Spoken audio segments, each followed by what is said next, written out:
Hello again, and this is going to be a response video to Bigratthreeten. Bigratthreeten's done a few videos recently about superstar pushes and Sheamus and that kind of thing. His most recent one was about attitudes in wrestling and how that can really affect where you stand in the business. I thought it was a very good video, but this isn't going to be really about that. It's going to be a response to that video because it's the most recent video that he's done on this subject. But this isn't going to be really about that. It's going to be about superstar pushes as a whole, but it's going to be my little spin on it because I want to ask a question to those of you who will read this. It's about Sheamus. It's about whether or not is all lost for him. Does he still have a chance to do well, even though he probably didn't get off on the right foot? And the question is this: can a wrestler become credible as a main event player during a title reign or during a main event spot that might not have been that might not have gotten off on a traditional route, on a traditional way of doing it? The biggest example from recent times, of course, would be JBL. I don't think there's any doubt about that. I think JBL is a perfect example of someone who, he probably wasn't over when he won the title, but did he get over as a main eventer during that reign that lasted like 9 months? Like, I remember this. It was 2004, and I was still very much a casual fan in 2004. I didn't really question what the WWE were doing because, like, I wasn't smart. I didn't really have really an analytical approach to watching it. I was just watching it as a casual fan, and even I noticed when JBL first started his main event push. I was like, what? Where did this guy come from? Why is he challenging Eddie Guerrero? Where did this come from? And it was a bit of out of the blue. It was kind of I wouldn't say confusing, but it did happen out of the blue. It was a bit it was a little surprising and a little weird. But by the time he dropped the title to John Cena at WrestleMania, I don't think there was any doubt that he was in the main event. He wasn't in to stay. We saw that, but he was a great heel. He was a great heel, and he got over during his title reign. When he first won the title, I don't think he was over. I don't think he was over. I don't think he got a good fan reaction, but he was such a great heel that during that title reign, during that his run of SmackDown in 2004, I think he got over. I think that worked. It wasn't a traditional rising through the ranks, waiting until you have the fan reaction before you get the title. It wasn't like that. He got the fan reaction during his title reign, and I'm just thinking, can some of that same method apply to Sheamus? Like, I don't think Sheamus is going to get as long a title reign as JBL by any means, because I don't think he's going to main event. He's going to be in a title match at WrestleMania. No, I don't think he will be. But if he stays in a main event slot after losing the title, I think he'll drop it by, if not the Rumble, then definitely the Chamber.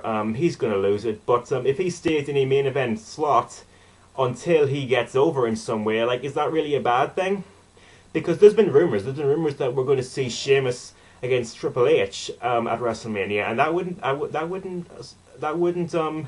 annoy me at all, to be honest. That would be, I'm okay with that.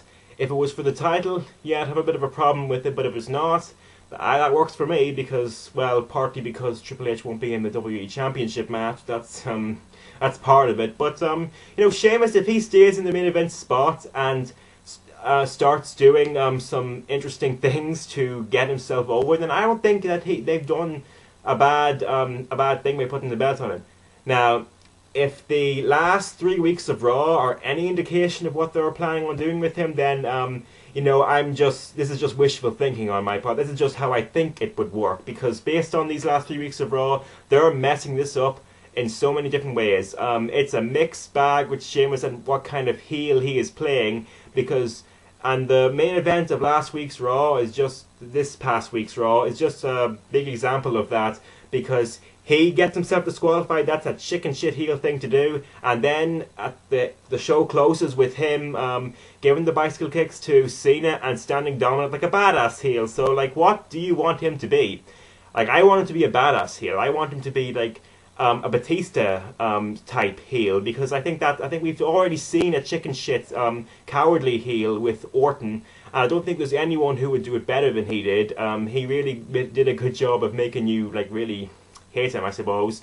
But we saw that. We saw he had the big feud with Cena. He did all those cowardly chicken shit things, and we've seen that heel. We've seen that heel. Let's have a new heel. Let's have Sheamus be a badass heel, and like he squashes guys, and that's good. But then he does cowardly things. Then he attacks Mark Cuban, and he's getting himself disqualified. Like that. This is just it's not a consistent message. You need to start having some consistency with how you're showing Sheamus, and but like what I'm saying is there is hope for him. There are ways that he can get over during this main event spot. Was he over when he won the title? No, he probably wasn't, but neither was JBL. That's my comparison. JBL probably wasn't over when he won the championship, but he got over because he was so good on the mic, in my opinion anyway. He was so good on the mic, and he played such a good heel that he was over, even though he was never all that good in the ring. I say he was average at best in the ring, and that's kind of being generous, to be honest. But he wasn't that good in the ring, but he got over because he was so good on the mic. And I don't think Sheamus is that bad on the mic. He's well, that may be because I'm Irish myself, but I don't think he's bad. I don't think he's that bad on the mic. I think he's definitely not as good as JBL was, but he's not bad. He's passable. He's tolerable on the mic, and he can definitely go in the ring. He's definitely good in the ring, in my opinion. So like if the WWE is really set on making Sheamus a top star, then there are ways that they can make this work. Based on the last 3 weeks of Raw, they're not going down that route. They're delivering a mixed message, and it's not working.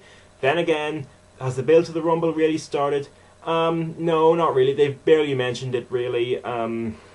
So there is hope yet that in the run-up to the Rumble, which I'm sure will have Sheamus versus John Cena, that we will see Sheamus starting to be built up as a badass heel that just squashes through everybody, that just destroys everything in his path. That's the heel I want Sheamus to play, and if he keeps up with that for more months, he doesn't even have to be champion. He doesn't have to be champion. He can be in a main event spot. Sheamus versus Triple H can be at WrestleMania. I don't want it to be for the title necessarily, but it can be on WrestleMania. And at the end of that, will Sheamus be over? In my opinion, he will be. He didn't rise through the ranks traditionally until he was getting the crowd reaction that he would have wanted before, like, getting the championship. But if he keeps in the main event spot and just plays a consistent heel that is good, then he will definitely get. I think he has a chance to get over, even though his build-up wasn't all that traditional. So that's the question: can a wrestler become credible during a title reign, as opposed to in the run-up to getting the title? Because if you don't agree with that, then you're not going to agree with any of this. Because I think it can happen. I think JBL did make it work. He wasn't over when he got the title, but during that title reign he got over, in my opinion, because he was so good on the mic and he was such a good heel. And that those same principles can work for Sheamus, probably not to the same degree. And even then, JBL was not a consistent main eventer. He kind of dropped down a little bit, but he definitely made it work when he was given the chance. And if Sheamus is used in the right way, and given this good build-up, then he can get over during his run in the main event. If he drops down to the mid-card after he loses the championship, then then they definitely made a mistake by giving him the title so early. But if they stick with him, this can be made to work, in my opinion. But it all depends on your answer to that question. So ask yourself the question. Ask yourself if you think that's true or not. And that's the end of this video. All right.